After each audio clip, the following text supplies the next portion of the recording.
Qui est le Frexit? Comme je l'ai dit dans l'introduction, vous êtes l'auteur d'un livre qui s'appelle donc 30 bonnes raisons pour sortir de l'Europe. Ce livre, vous l'avez publié en 2016. Je conseille vraiment vivement sa lecture à nos auditeurs, car, eh bien, comme son titre le dit, c'est une recension de 30 raisons expliquées sur quoi? C'est 3-4 pages à chaque fois, de façon très synthétique, très simple et facile à comprendre et surtout facile à expliquer à vos proches, qui nous pousse à sortir de l'Union européenne. En 2016, le Frexit était déjà urgent. Il fallait déjà absolument le faire. La scène politique française n'y était pas du tout prête. On a une scène politique qui s'y prépare un petit peu plus. Bruno Le Maire, aujourd'hui ou hier, je crois, au Sénat français, a dit que si les économies des pays membres de la zone euro redémarraient de façon décalée, cela conduirait à la fin de la zone euro, par exemple. Donc, on a des élites maintenant qui sont de plus en plus conscientes des difficultés imposées par le cadre européen. Ça ne veut pas dire qu'ils vont mettre leur idéologie à la poubelle, mais elles en sont conscientes. Et donc, j'ai envie de vous demander, est-ce que le Frexit aujourd'hui est encore plus urgent qu'hier au regard de la crise sanitaire et surtout de la crise économique qui arrive? Oui, bien sûr. C'est même pas le Frexit si vous voulez, la question pour moi, c'est même plus le Frexit. La question, c'est la destruction de cette construction qui a mis au centre de tout le marché et la concurrence. Et donc, on voit bien aujourd'hui ce que révèle cette crise sanitaire, c'est que tout le discours qui servait à masquer les réalités a volé en éclats. C'est-à-dire, l'Europe, c'est la paix, l'Europe, c'est la coopération, l'Europe, c'est la fraternité. Ben non, on voit bien. C'est-à-dire que l'Europe, dès le traité de Rome, même pas, dès la communauté européenne du charbon et de l'acier, elle n'a pas été créée sur le principe de la solidarité, contrairement à ce qu'on nous a dit. Elle a toujours mis au centre la concurrence. Quand vous construisez quelque chose autour de la concurrence, vous ne pouvez pas ensuite imaginer que de la concurrence va sortir la solidarité. La concurrence, c'est le contraire de la solidarité. Donc, si vous voulez, la question de l'Union européenne, depuis le début, mais de manière beaucoup plus aiguë depuis l'acte unique européen qui établit les fameuses libertés de circulation des capitaux, des hommes, c'est-à-dire des travailleurs, et notamment la capacité des travailleurs mal payés, mal protégés à venir concurrencer des travailleurs bien payés ou payés normalement et protégés, et la libre circulation des marchandises sans barrière douanière, susceptible d'équilibrer les différences de régimes sociaux.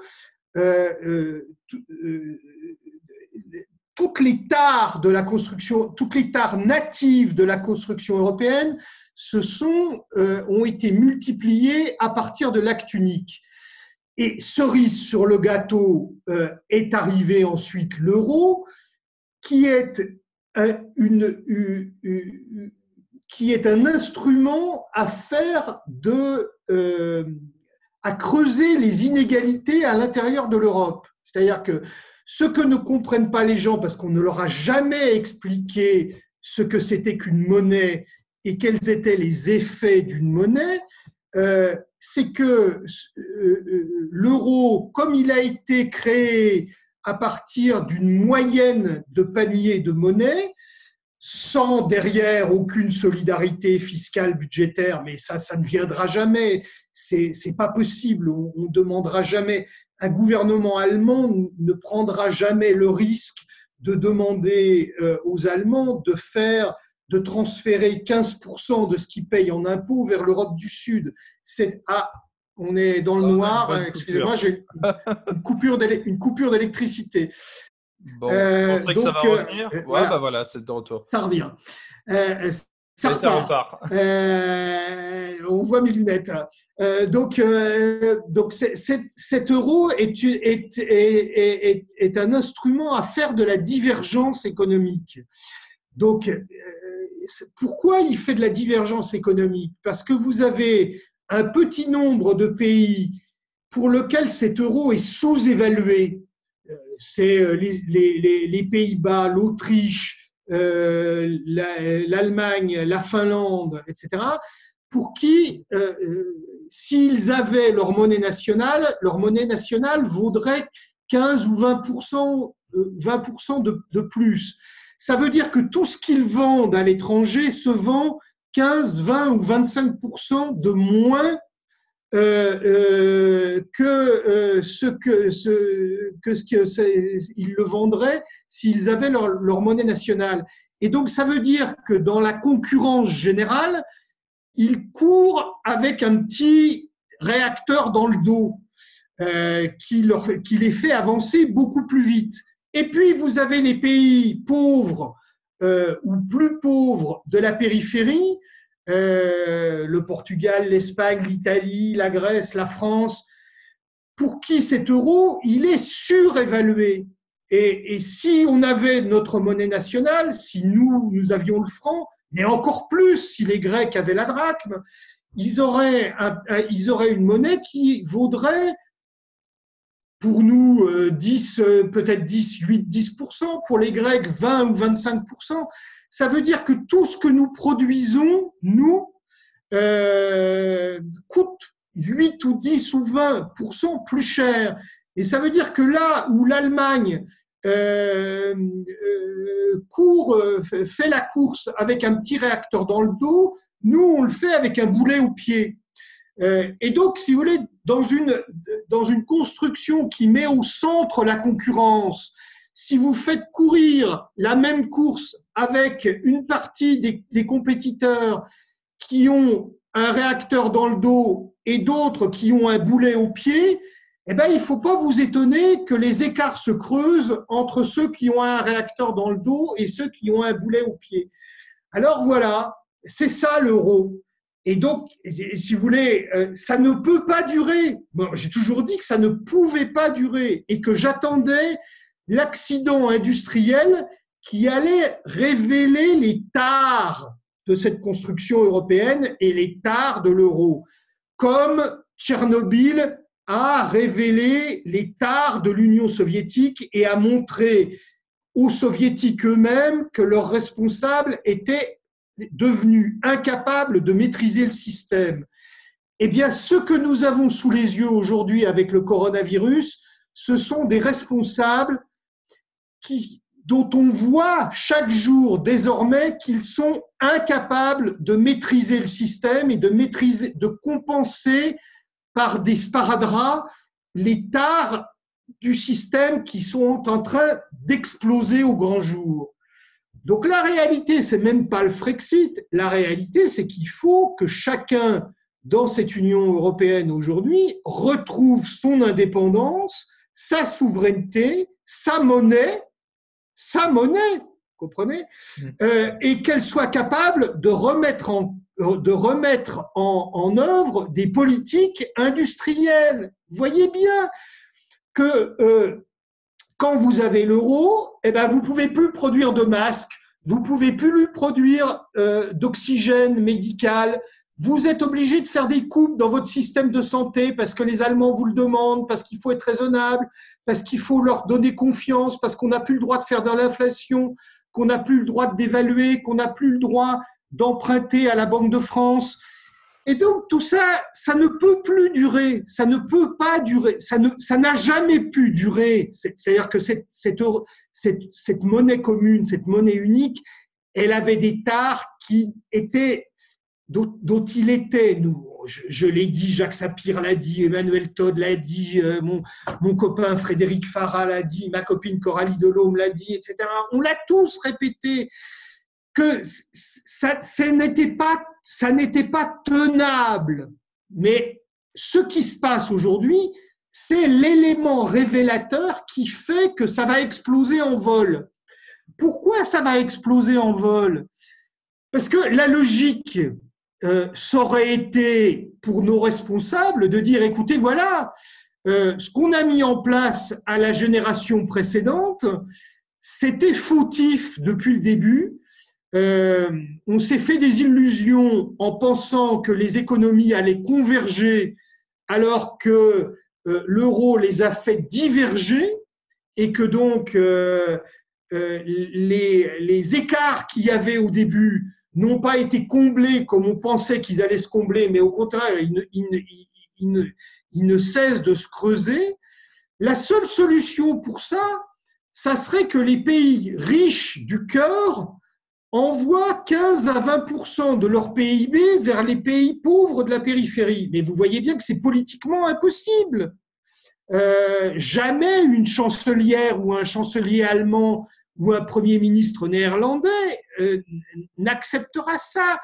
Et s'il l'acceptait, il sauterait parce que on est encore en démocratie et donc son électorat ne le supporterait pas. Il ne le supporterait pas parce qu'il n'y a pas de communauté politique, il n'y a pas de ressenti d'appartenir à une communauté politique. Vous comprenez que quand en France, l'Île-de-France ou la région toulousaine produit de l'impôt et que cet impôt par l'État français, il est redistribué en Corse, en Haute-Saône ou en Corrèze, qui produisent beaucoup moins d'impôts, ça ne pose problème à personne.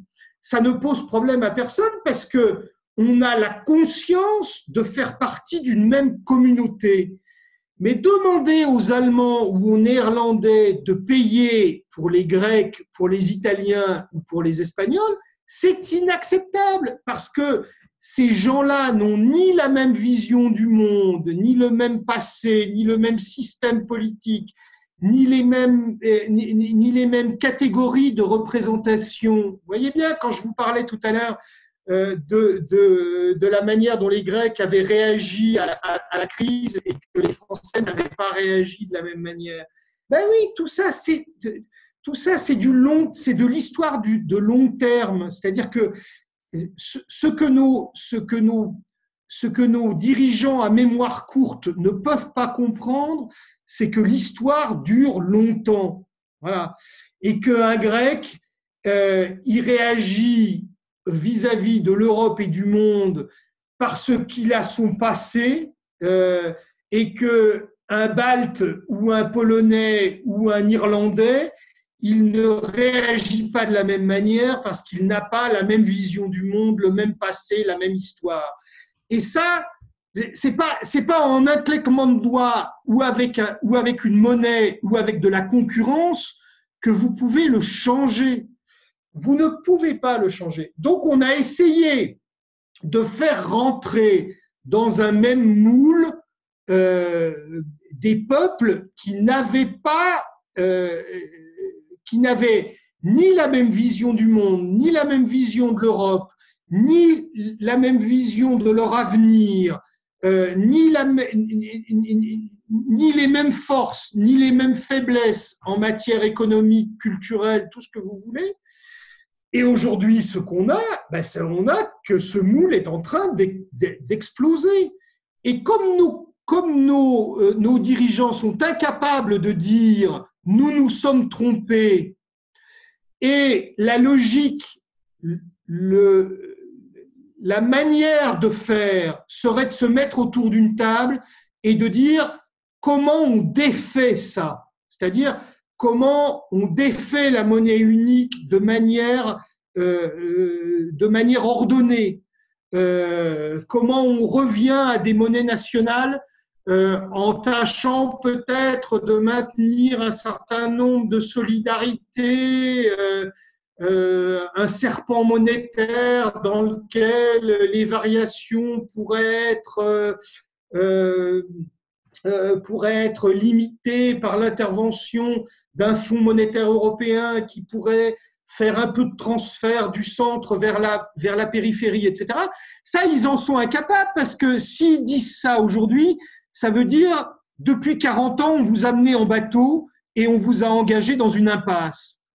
Donc, ils ne peuvent pas, ils sont intellectuellement incapables de tirer les conséquences de la situation actuelle. Et donc, le plus probable, c'est que tout ça va exploser en vol et qu'il va falloir le gérer comme les Russes ont géré l'explosion en vol de la zone rouble dans les années 90 et comme ils ont géré l'explosion en vol de l'URSS et de la zone économique qu'elle avait organisée autour d'elle. Bah, probablement, ça va être un peu chaotique au départ, si vous voulez, parce que ce qu'on aurait dû faire de manière ordonnée, ça va se passer sous l'empire de la nécessité.